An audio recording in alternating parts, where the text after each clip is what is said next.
চাঁদপুরে হামের প্রকোপ উদ্বেগজনক আকার ধারণ করেছে। জেলায় এ পর্যন্ত হামে আক্রান্ত হয়ে অন্তত 28 শিশুকে বিভিন্ন হাসপাতালে ভর্তি করে চিকিৎসা দেওয়া হচ্ছে। এর মধ্যে 3 শিশুর মৃত্যু হয়েছে বলে নিশ্চিত করেছে জেলা সিভিল সার্জন কার্যালয়। স্বাস্থ্য বিভাগের তথ্য অনুযায়ী আক্রান্তদের মধ্যে চাঁদপুর সদর জেনারেল হাসপাতালে 22 জন, হাজীগঞ্জ উপজেলা স্বাস্থ্য কমপ্লেক্সে 3 জন এবং মতলব উত্তর উপজেলা স্বাস্থ্য কমপ্লেক্সে আরও 3 জন শিশু চিকিৎসাধীন রয়েছে। প্রতিদিনই জ্বর, সর্দি ও কাশি সহ উপসর্গ নিয়ে নতুন রোগের সংখ্যা বাড়ছে। চাঁদপুর সদর জেনারেল হাসপাতালে রোগীর চাপ বেড়ে বেড সংকট দেখা দিয়েছে।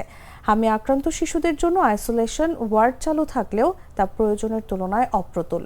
অনেক ক্ষেত্রে শিশুদের ফ্লোরে রেখেই চিকিৎসা দিতে হচ্ছে। শিশু বিশেষজ্ঞ চিকিৎসক আজিজুর রহমান জানান, গত এক সপ্তাহে প্রায় 50 শিশুকে চিকিৎসা দেওয়া হয়েছে। গুরুতর রোগীদের জন্য 10 শয্যার আইসোলেশন ওয়ার্ড চালু রয়েছে। স্বাস্থ্য বিভাগ অভিভাবকদের আতঙ্কিত না হয়ে সচেতন থাকার আহ্বান জানিয়েছে। জ্বর, কাশি, চোখ লাল হওয়া ও শরীরে ফুসকুড়ি দেখা দিলে দ্রুত হাসপাতালে নেওয়ার পরামর্শ দেওয়া হয়েছে। আমার বাচ্চার প্রথম নিউমোনিয়া ছিল আর কি, তখন আমি হাসপাতালে ভর্তি ছিলাম। 7 দিন থেকে বাসায় গেলাম। বাসা যাওয়ার পরে বৃহস্পতিবার দিন আবার এই সিমটম দেখা দিচ্ছে।